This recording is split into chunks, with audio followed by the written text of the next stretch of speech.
আসসালামু আলাইকুম। আমি মোহাম্মদ তানবির রাহি। যারা আপনারা অনেকে আমাকে তহিদ আফ্রিদি চামচা অথবা তহিদ আফ্রিদি ছোট ভাই হিসেবে জানেন। তো আজকে আপনাদেরকে কিছু ভুল ধারণা ভাঙার জন্য আমি চলে আসছি। আপনারা জানেন গতকালকে আফ্রিদি ভাইকে বরিশাল থেকে মেবি গ্রেপ্তার করা হয়েছে।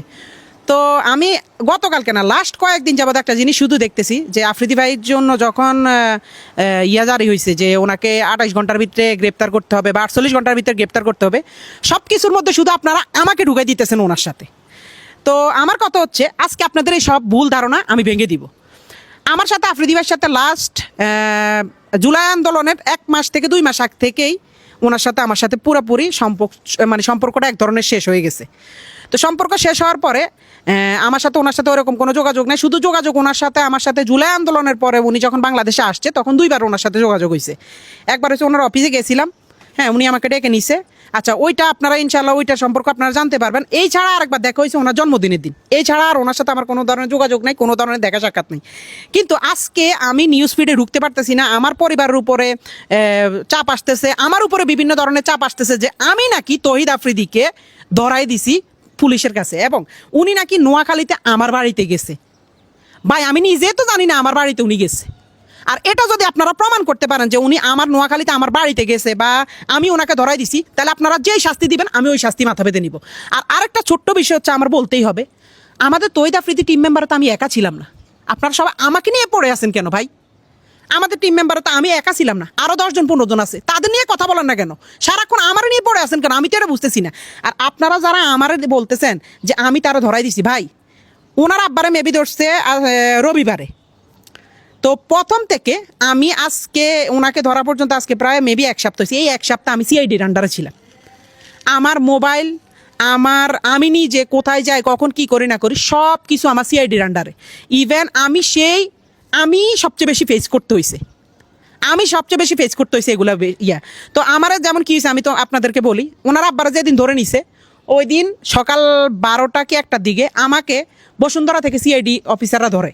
বসুন্ধরা থেকে আমি আর আমার এক বড় ভাই গেছিলাম গাড়ি কিনতে, ওইখান থেকে আমাদেরকে ধরে আমাদের সজল ভাই দোকানে সজল ভাই সহ আমাদেরকে জিজ্ঞাসাবাদ করা হয়েছে, আমার মোবাইল ট্র্যাক করা হয়েছে, আমার মোবাইলে সব কিছু ঘাটাঘাটি হয়েছে এবং সব কিছু দেখছি। ইভেন এরপরও প্রতিদিন আমাকে ধরা হয়েছে। তারপরে আমি একজনের ভিডিও দেখছিলাম, আমেরিকান আমার এক বড় ভাই আছে হিমেল ভাই, তারপর ইলিয়াস ভাই, ওনাদের ভিডিও দেখছিলাম।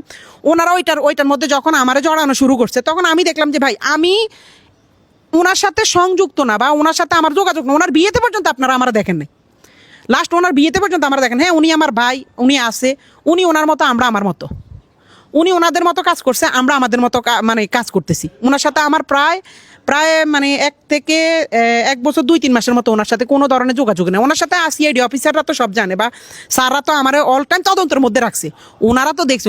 উনি যদি আমার নোয়াখালীর বাড়িতে যাইতো ভাই আমি নিজে জানি না, আমি তো পুলিশের কাছে, আমি নিজে তো সিআইডি অফিসারদের কাছে জিম্মি বলতে ওনারা আমার তদন্ত করতেছে। তো ওনারা কি তদন্ত করে জানতো না যে আফ্রিদি ভাই কই? আফ্রিদি ভাই কি নোয়াখালী গেছে না কোন জায়গায় গেছে? ভাই আমরা যদি জানতাম তাহলে তো আর আমরা সিআইডি অফিসারের কাছে থাকতাম না, আমগরে তো উনি তো ধরাই খাই যেত। ওনারা ধরতে এত টাইম লাগছে কেন? তো ওনার সম্পর্কে এইসব সম্পর্কে আমাদের কোনো ধারণা ছিল, কিন্তু আমরা পুলিশের ইয়াতে ছিলাম। তো পুলিশ দেখছে আমাদের সাথে ওনার সাথে কোনো ধরনের কানেক্টিং নেই, ওনার সাথে কোনো ধরনের কথাবার্তা নাই। কিন্তু বিভিন্ন নিউজ চ্যানেলেরা লম্বা লেকচার পিটতেছে, লম্বা কথা বলতেছে যে তহিদ আফ্রিদির চামচা, তহিদ আফ্রিদিকে ধরাই দিছে, সে একটা বিশ্বাসঘাতক, সে একটা এটা সেটা। ভাই এসব মিথ্যা বানোয়াট আপনি যে আমার মুখ থেকে শুনছেন, আমার থেকে জানছেন, না জেনে না শুনে আপনি কেন এসব মিথ্যা বানোয়াট কথা বলতেছেন? এসব মিথ্যা নিউজ কেন ছড়াইতেছেন? উনি কি করছে ওনারটা আইন আদালতে বুঝবে। আমি যদি কোনো দোষ করে থাকি আমারটাও আইন আদালতে বুঝবে। তা ওনার দোষ আমার উপরে কেন চাপাইতেছেন? আমার টিমে তো আমি একা ছিলাম না, আমার টিমে আরও 10 জন ছিল। ওদেরকে নিয়ে কথা বলতেছেন না, শুধু আমাকে নিয়ে কেন পড়ে আছেন? আমি কি বলেন? আমি কি একটা ফুটবল যে আমার পাইছেন? হ্যাঁ আমি ফুটবল বুঝছি, আমার পাইছেন, শুধু লাথি দিবেন এটা হলে তো হবে না ভাই। আপনি আপনার বিবেককে প্রশ্ন করেন। আপনারা আমার নামে মিথ্যা নিউজ, মিথ্যা বানোয়াট কথা ছড়ানোর তো কোনো লাভ নাই। মিথ্যা বানোয়াট ছড়ায় আপনার কী লাভ হবে? সঠিক তথ্য আমি একটাই বলি, আমি নিজেই আজকে লাস্ট 1 সপ্তাহ থেকে পুলিশের কাছে ছিলাম। ইভেন আমি যখন দেখছি যে আমার বিষয়টা বেশি হয় তখন আমি ইলিয়াস হোসেন ভাইয়ের সাথে কথা বলছি এবং হিমেল ভাইয়ের সাথে কথা বলছি। ওনারা বলতে যে তোমার যেহেতু তদন্ত করা হয়েছে, যেহেতু তুমি নির্দোষ, তো তুমি তোমার মতো কারণ ভাইয়ার ওই সব বিষয় আমাদের কোনো কিছু ধারণাই নেই। আর অনেকে আমার নিয়ে পোস্ট করছে আমি জুলাই আন্দোলনে 2 তারিখ 3 তারিখ 5 তারিখ নাকি তহিদ আফ্রিদির সাথে তাদের মাইটি বেঁধেছিলাম। আরে ভাই আপনাকে কি মাথা সমস্যা? আপনারা কি আমার ফেসবুকে যায় দেখতে পারেন না আমি কোথায় ছিলাম কি ছিলাম? বা আমার নোয়াখালীর ভাই ব্রাদাররা আমার যারা আমার লগের আন্দোলনে গেছে তারা কি জানে না আমি কই আছিলাম? আমি জুলাই মাস, আগস্ট মাস, সেপ্টেম্বর মাস গত বছর নোয়াখালীতে ছিলাম, কারণ তখন বন্যা হয়েছিল, আপনারা ভালো করে জানেন। তখন বন্যার সময় বন্যা হয়েছিল। তো এইসব মিথ্যা অপবাদ একজনের নামে, আমার নামে আপনি মিথ্যা কথা ছড়ায় আপনার কী লাভ? আমার এটা একটু বলেন। মিথ্যা বানোয়াট কথাবার্তা ছড়ায় আপনার কী লাভটা হয়? আমার এটা একটু বলেন। আমি জুলাই আন্দোলনে 1 তারিখ 2 তারিখ 3 তারিখ 4 তারিখ 4 এই কয়দিন আমি টানা মনে করেন যে আমি ছিলাম। আমাদের জুলাই আন্দোলন হয়েছিল আমাদের তখন মাইজ দিতে, যেহেতু আমরা একটু গ্রাম সাইডে পড়ছি, আমাদের সাইডে আন্দোলন ওরকম হয় নাই, হইলো ছোটোখাটো হয়েছে, স্কুলের বাচ্চারা করছিল, কিন্তু আমরা ছিলাম তখন মাইজ দিতে।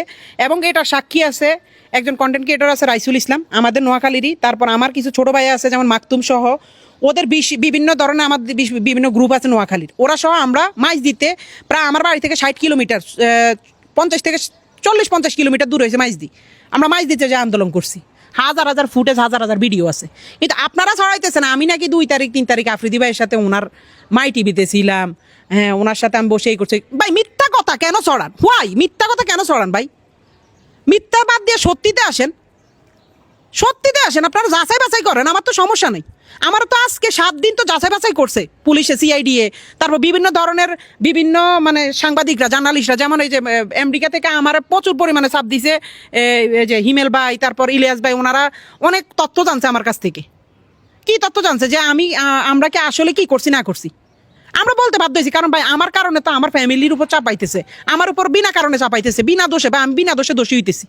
এই যে আজকে আপনারা মিথ্যা নিউজ ছড়াইতে আছেন যে আমি নাকি তহিদ আফ্রিদিরে ধরাই দিছি, আমি নাকি তহিদ আফ্রিদির সাথে নোয়াখালী, মানে এসব মিথ্যা ভাই, এগুলোর তো সব মিথ্যা কথা। আপনি কেন ছড়ান?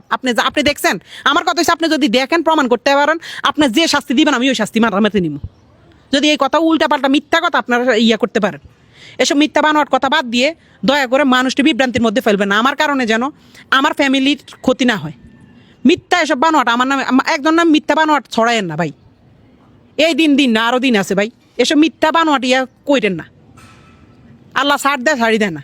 তো আপনি আমার নামে আজকে মিথ্যা একটা বানোয়াট দিয়ে আমারে হেনস্থা করবেন, আমারে মানুষের কাছে কালার করবেন, আমার পরিবারের কাছে আমার ছোট করবেন, আমার আত্মীয় স্বজনের কাছে আমার ছোট করবেন, কালকে যে ওই দিনটা আপনার লাইফে আসবে না তা কিন্তু না। তো একজন বন্ধু, সে আমার বড় ভাই, তার সাথে আমার সম্পর্ক নাই, ঠিক আছে, হ্যাঁ তার সাথে আমাদের সম্পর্ক নাই, কোনো সমস্যা নেই, কিন্তু একটা জিনিস কি, তার কারণে আমার কারণে আমি কোনোদিন তার কোনো ক্ষতি করি নাই, এবং তারা ধরে লয়ে গেছে ওইসব বিষয় আমরা জানিও না। তার কারণে আরও আমরা হেনস্থার মধ্যে পড়ছি, তার কারণে আরও আমরা বিভিন্ন হয়রানির মধ্যে পড়ছি, তার কারণে আমরা দিনের পর দিন আমরা খুব ঝামেলার মধ্যে পড়ছি, কিন্তু আমরা তো এগুলো নিয়ে কোনোদিন কিছু বলি নাই। আপনারা কি জানতেন আমরা যে পুলিশে নিয়ে গেছে, আমরা যে সিআইডি তদন্ত করছে, এগুলো জানতেন? কিছুই জানতেন না। তো আমার নিয়ে হুদায় মিথ্যা অপবাদ ছড়ায় না ভাই, দয়া করে। আমার একটা পরিবার আছে, আপনার একটা পরিবার আছে, দয়া করে হাত জোর করে মাপ চাই। মিথ্যা ছড়ানোর আগে জানবেন, না জানে শুনে মিথ্যা কারণ আমি নিউজ করেন না। ধন্যবাদ।